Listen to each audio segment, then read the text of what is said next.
नमस्कार दोस्तों, stock market studies में फिर से एक बार आपको बहुत-बहुत स्वागत है। तो आज यहाँ पे मैं डिस्कशन करूँगा कुछ इम्पोर्टेंस कंपनी के अपडेट के बारे में, कुछ इम्पोर्टेंस कंपनी के डिटेल्स के बारे में। तो इस वीडियो को लास्ट तक देखिए और अभी तक अपने चैनल को सब्सक्राइब नहीं किया तो ज़रूर कर लीजिएगा, कंटिन्यूअसली वीडियो पाने के लिए और इन्फॉर्मेशन पाने के लिए। तो सबसे पहले मैं डिस्कशन करूँगा एलटीआईएम के बारे में। तो एलटीआईएम के बारे में डिस्कशन करूँ तो एलटीआईएम एक्चुअली एल&टी माइंडट्री है। तो एलटीआई एक अलग कंपनी था और माइंडट्री एक अलग कंपनी था। मतलब अलग-अलग कंपनी था, दोनों एक ही ग्रुप के कंपनी है और दोनों ही एल&टी ग्रुप के कंपनी है और दोनों को मर्ज किया गया क्योंकि दोनों का बिजनेस सेम टू सेम था। तो एक्सपेंस को कम करने के लिए दोनों कंपनी को क्या किया गया, मर्ज किया गया। जैसे देखेंगे आज एचडीएफसी और एचडीएफसी बैंक, ये दोनों कंपनी को एक साथ मर्ज किया जा रहा है। तो ये दोनों कंपनी को मर्ज करने का मेन मकसद है कि दोनों कंपनी का बिजनेस सेम टू सेम है। तो एक ही जगह पे दोनों काम हो जाएगा तो एक्स्ट्रा मतलब ऑफिस से लेकर एक्स्ट्रा स्टाफ लेकर काम करना कंपनी के लिए एक एक्स्ट्रा खर्चा बन रहा है। तो वो खर्चा कट करने के लिए कंपनी इस तरीके से कुछ सिनेरियो क्रिएट किया। तो सेम टू सेम एलटी माइंटी भी उस तरीके से काम किया। और अभी इस कंपनी के ऊपर क्या राय है, क्योंकि मुझे कुछ दोस्तों ने कमेंट्स किया, सर कंपनीज के ऊपर जो करेक्शन था वो करेक्शन धीरे धीरे करके रिकवरी हो रहा है, क्या अभी इस टाइम बेस्ट टाइम है कंपनी के ऊपर निवेश करने के लिए? तो दो पॉइंट्स मैं आपके साथ शेयर करूंगा। पहली पॉइंट्स क्या है, आपको ये देखना है कि आप लॉन्ग टर्म इन्वेस्टर है क्या short as a swing traders है। अगर लॉन्ग टर्म इन्वेस्टर है तो आपको कभी भी इस तरीके से कंपनी में डिस्काउंट में मिले तो उसका फायदा फटाफट उठा लेना, क्योंकि इस कंपनी बेस्ट कंपनी है और इंडिया के टॉप 5 रैंकिंग में है। अगर इस कंपनी का नाम देखेंगे तो आईटी सेक्टर में जायंट कंपनी के लिस्ट में कंपनी टॉप 5 में है। इसका मार्केट का भी छोटा मोटा मार्केट का मत समझना, 1,40,000 करोड़ से भी ज्यादा इसका मार्केट कैप है। इतना बड़ा कंपनी बन चुके हैं। तो कंपनी और भी बड़ा बनने का कैपेबिलिटी है। तो अभी इतनी बड़े कंपनी को कोई भी दिक्कत आए तो आज शेयर में करेक्शन इसीलिए हुआ क्योंकि ओवरऑल टोटली आईटी सेक्टर के ऊपर गिरावट है। ऐसे नहीं कि सिर्फ यही कंपनी गिर रहा है, बाकी कंपनी भी गिर रहा है। तो आज TCS, Wipro, Infosys, HCL tech हर कंपनी को देखेंगे, सारे कंपनीज के ऊपर गिरावट का माहौल दिखेगा। तो इस कंपनी के ऊपर क्या राय है अब देखेंगे। तो हाँ, पहली पॉइंट तो as as a long term के लिए कंटिन्यूसली आपको डिस्काउंट में खरीदना चाहिए और एज ए स्विंग ट्रेडर्स के लिए आपको होल्ड करना चाहिए। कभी भी मौका मिले, कभी भी टेक्निकली चार्ट पैटर्न्स बना तो इस कंपनी के ऊपर जरूर टेल लेना। तो ये टेक्निकली चार्ट पैटर्न्स बना था, मैं आपके साथ शेयर भी किया था। चलो मैं आपको दिखाऊंगा। उससे पहले कंपनी का परफॉर्मेंस देखिए, जीरो डेप कंपनी है। कंपनी के दो पॉइंट्स मुझे बेस्ट लगा। कंपनी के interest coverage 36 time company interest coverage coverage यहाँ पे जनरेट किया। इसका मतलब कंपनी जितनी इंटरेस्ट पे कर रहा है उससे 36 टाइम कंपनी पैसा कमा रहा है। तो मान के चलिए आपने कर्जा लिया 100 रुपीज का और उस 100 रुपीज में आपने मान के चलिए 500 रुपीज कमा लिया। तो ये इस तरीके से कुछ आपने 5 टाइम्स जनरेट किया। तो same to same 36 times company ने प्रॉफिट जनरेट किया, मतलब इंटरेस्ट कवरेज जनरेट किया। तो कंपनी का आरओसी आरओई 3 साल में भी अच्छा खासा है और करंट सिनेरियो में भी अच्छा खासा देखने को मिला है। ईबिटा मार्जिन भी ठीक है। अगर मैं क्वार्टरली रिजल्ट के बारे में बात करूं तो कंपनी इस बार क्वार्टरली रिजल्ट देखिए कितना शानदार रिजल्ट किया। पिछले सालों की तुलना से कंपनी का रिजल्ट इस बार अच्छा हुआ। क्वार्टरली भी कंपनी का रिजल्ट अच्छा हुआ और कंपनी एक्सपेंस को मेंटेन मतलब एक्सपेंस को कंप्लीट करने के बाद कंपनी का हाथ में प्रॉफिट जो आया वो इस बार हाईएस्ट प्रॉफिट है। तो कंपनी का नेट प्रॉफिट टैक्सेस पेमेंट करने के बाद 1100 करोड़ प्रॉफिट से डायरेक्टली हो गया 1150 करोड़ के आसपास। तो ओवरऑल ओवरऑल बात करूं कंपनी 50 करोड़ के आसपास यहाँ पे प्रॉफिट को ज्यादा जनरेट किया। तो यही प्रॉफिट कंपनी के लिए एक बड़ा मतलब पॉजिटिविटी देगा और कंपनी को ग्रोथ भी देगा। कंपनी के जो रिजर्व है उसके बारे में डिस्कशन करूं तो आप देखेंगे तो कंपनी के जो रिजर्व है वो लगातार लगातार बढ़ते जा रहा है। ये 2012 मतलब 10 साल पहले कंपनी का सिर्फ 1,000 करोड़ का रिजर्व था। आज कितना 16,000 करोड़। तो इतना बड़ा कंपनी, मतलब 16 टाइम कंपनी का खुद का रिजर्व, मतलब रिजर्व को बढ़ा चुके हैं। तो ये कंपनी के लिए एक बेस्ट पॉइंट ऑफ व्यू से आपको सोचना चाहिए। कंपनी का बोरिंग्स भी अच्छा है, कंपनी का फिक्स एसेट भी ठीक ठाक है और उसके साथ कंपनी देखिए CWIP मतलब कैपिटल वर्किंग इन प्रोसेस। तो कुछ कैपिटल्स कंपनी 900 करोड़ के आसपास कैपिटल्स कंपनी इस बार प्रोसेसिंग में लगा के रखा। जो प्रोसेसिंग खत्म होने के बाद डायरेक्टली पैसा कहाँ पे दिखेगा, आपको दिखेगा फिक्स एसेट में। मेरे कहने का मतलब है अच्छे कंपनी के ऊपर आपको कभी भी सस्ते दामों में मिले तो उसका फायदा जरूर उठा लेना। मैं हमेशा इस तरीके से काम करता हूँ क्योंकि मैं इस स्ट्रेटेजीज को वॉरेन बफेट जी से सीखा हूँ कि वॉरेन बफेट जी बोलते हैं कि अच्छे कंपनी के ऊपर हमेशा आपको डिस्काउंट में खरीदना चाहिए। डिस्काउंट में मिले तो उसके ऊपर टूट पड़ना। तो मैं इसीलिए इस कंपनी के ऊपर बहुत बुलिश हूँ। आपका क्या राय है मुझे जरूर कमेंट्स करना। तो कंपनीज के ऊपर अगर मैं इस कंपनी के ऊपर इन्वेस्टर के बारे में बात करूँ तो देखिए सबसे ज़्यादा होल्डिंग्स किसके पास है? प्रोमोटर के पास 68%। उसके बाद अगर होल्डिंग्स देखा जाए तो फॉरेन इन्वेस्टर के पास 8.5% के आसपास, 8.1% के आसपास, पब्लिक के पास कितना 10.72 आसपास, म्यूचुअल फंड वाले के पास 7% और आदर्स डोमेस्टिक इंस्टीट्यूशन के पास 5.40% के आसपास देखने को मिला। तो ओवरऑल बात करूँ सबसे ज़्यादा होल्डिंग्स प्रोमोटर के पास ही है, क्योंकि प्रोमोटर जानते हैं इस कंपनी में आगे चल के बहुत बड़ा धमाका होने वाला है। तो रही बात इस कंपनी के चार्ट पैटर्न्स का, तो मैं आपको एक ट्रेंड बना के दिया। वो ट्रेंड कुछ इस तरीके से बना, एक कप बना, उसके बाद एक हैंडल्स बना। तो हैंडल्स तो बना, कप तो बना, मगर कप यहाँ पे कंप्लीट नहीं हुआ। तो यहाँ पे कुछ इस तरीके से ब्रेकआउट के बाद अगर एक कैंडल ब्रेकआउट होगा, उसके बाद ब्रेकआउट कंफर्म होने के बाद और एक कैंडल बनेगा ग्रीन कैंडल, तो इसके ऊपर मैं एंट्री लेने वाला हूँ। और मेरा टारगेट जो है, इसका जो कप का जो साइज है, इस साइज मेरा टारगेट रहेगा। तो फिलहाल के लिए मैं इंतजार कर रहा हूँ। कभी भी यहाँ पे कंप्लीट होगा इस पैटर्न को, उसके बाद में जरूर इसके ऊपर जरूर सोचूंगा। तो आप भी होल्ड करिए, क्योंकि यहाँ पे बिग अपॉर्चुनिटी मिलेगा, क्योंकि ऊपर साइड में एक स्ट्रॉन्ग रेजिस्टेंस है, उस रेजिस्टेंस तक कंपनी इजीली अचीव कर सकते हैं। नेक्स्ट जो कंपनी जिसके बारे में बात करूँ उसका नाम है पॉलीकैब इंडिया लिमिटेड। देखिए पॉलीकैब इंडिया की लार्जेस्ट कंपनी है और सबसे बड़ा कंपनी है, और केबल मैन्युफैक्चरिंग कंपनी में। और इस कंपनी के बारे में बात करें तो कंपनी का जो क्वार्टरली रिजल्ट है, कंपनी इस बार रिजल्ट को पब्लिश किया और कंपनी धमाका जैसा परफॉर्मेंस किया। पिछले सालों की तुलना से कंपनी की इस बार रिजल्ट बहुत शानदार हुआ। हाँ, आप क्वार्टर क्वार्टर बेसिस में कंपेयर करेंगे तो कंपनी का रिजल्ट कम हुआ, मतलब सेल्स कम हुआ। उसके हिसाब से एक्सपेंस को देखेंगे तो एक्सपेंस भी कंपनी कंट्रोल में रखा, और इस बेसिस में कंपनी का जो नेट प्रॉफिट है, वो नेट प्रॉफिट कंपनी की इस 223 करोड़ से 400 करोड़ तक देखने को मिला है। तो ओवरऑल बात करूँ, कंपनी नेट प्रॉफिट इस बार पिछले सालों की तुलना से डबल के आसपास नेट प्रॉफिट जनरेट किया, और इसके चलते कंपनी के ऊपर लगातार लगातार अपट्रेंड देखने को मिल रहा है। तो मैं आपको पहले भी बोल चुका हूँ, कंपनी के ऊपर जो परफॉर्मेंस है वो परफॉर्मेंस तो बेस्ट है। कंपनी आपको अच्छा खासा धमाका रिटर्न भी जनरेट करके दिया, 3 साल में 80% और 1 साल में 100%। इसका मतलब एक साल में आपका फंड डबल कर चुके हैं। डबल क्यों ना करें, क्योंकि कंपनी का हर पैरामीटर्स तो पॉजिटिव है। सेल्स ग्रोथ, चाहे वो प्रॉफिट ग्रोथ हो, चाहे वो रिटर्न ऑफ इक्विटी हो, सब कुछ यहाँ पे पॉजिटिव में देखने को मिला। और ओवरऑल बात करो कंपनी के बैलेंस शीट के, तो कंपनी के रिजर्व के बारे में बात करो तो कंपनी का रिजर्व लगातार बढ़ते जा रहा है, और कंपनी का बोरिंग्स जो है वो घटते जा रहा है। तो कंपनी का फिक्स एसेट भी बढ़ चुके हैं।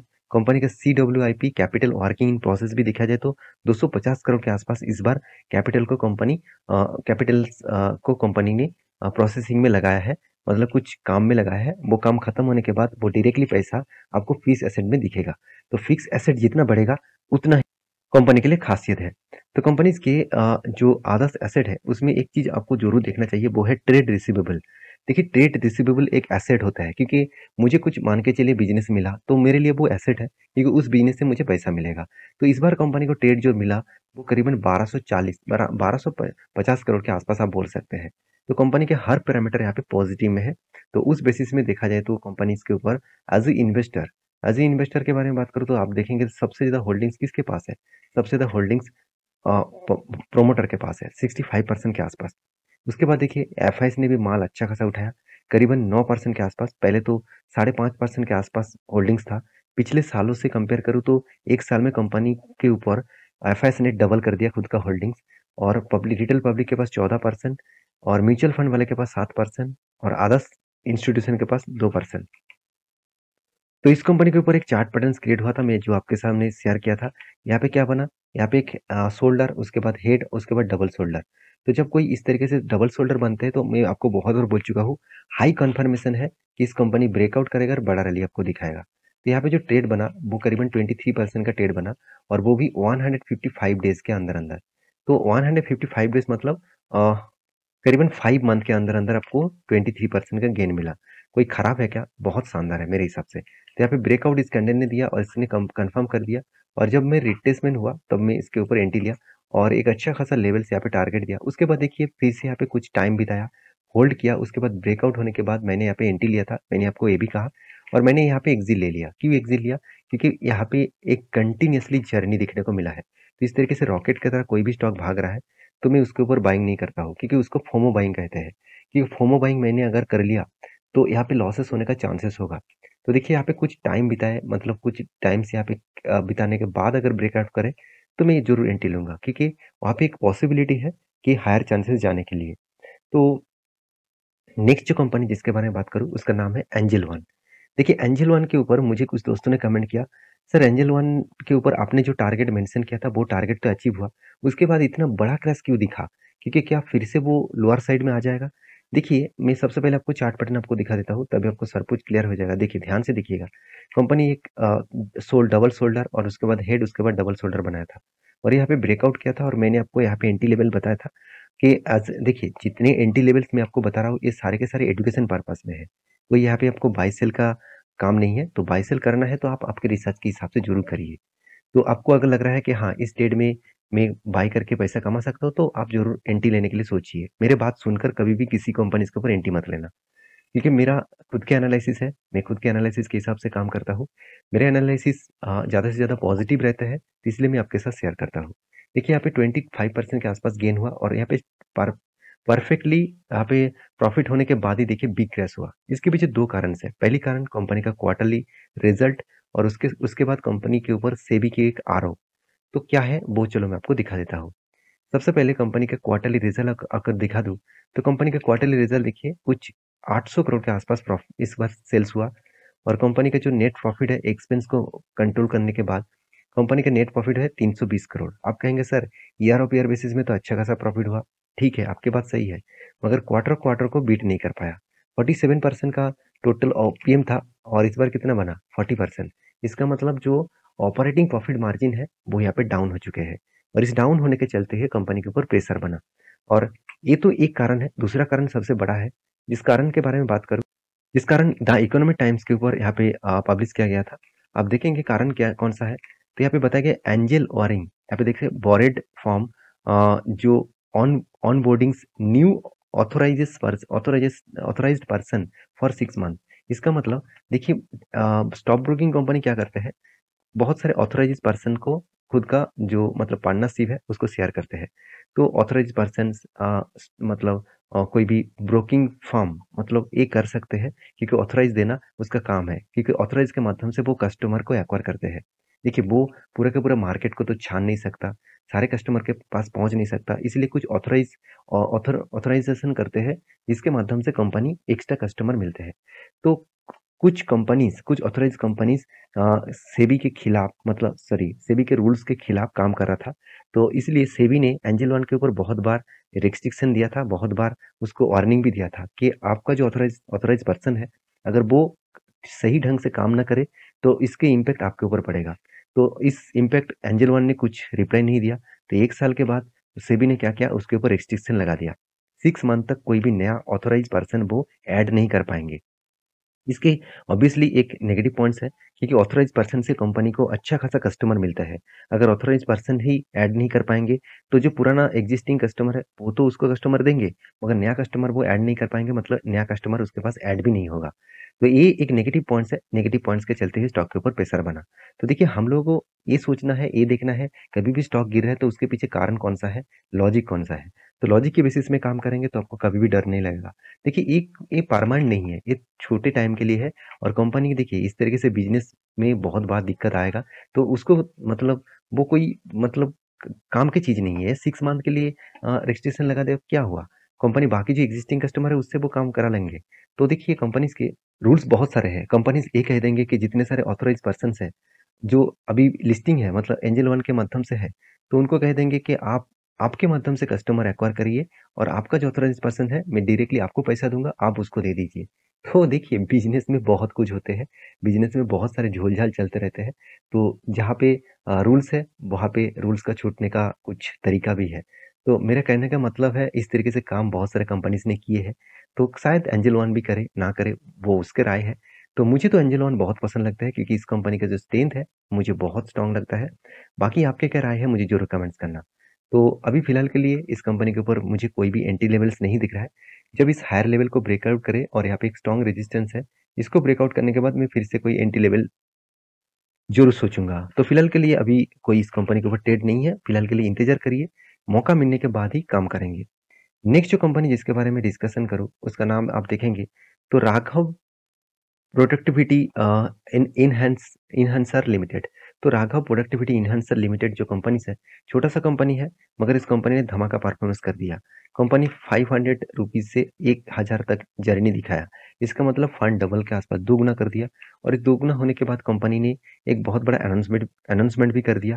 कंपनी बोनस देने वाला है 8 अगस्त को, एक के बदले एक। इसका मतलब आपके मान के चलिए आपके पास 100 शेयर है, तो आपको एक्स्ट्रा 100 शेयर मिल जाएगा। तो आई होप वीडियो आपको अच्छा लगे। तो प्लीज़ अच्छा लगे तो लाइक करना, दोस्तों के साथ शेयर भी करना। अगर आपको किसी भी टॉपिक के ऊपर वीडियो चाहिए तो मुझे ज़रूर कमेंट्स करना। और हाँ, ये वीडियो टोटली एजुकेशन पर्पस में था, कोई बाय एंड सेल का रिकमेंडेशन नहीं था। तो प्लीज़ एक बार रिसर्च करके ही काम करना। मिलते हैं नेक्स्ट वीडियो में, तब तक के लिए अच्छे से रहिए, अपने ख्याल रखिए।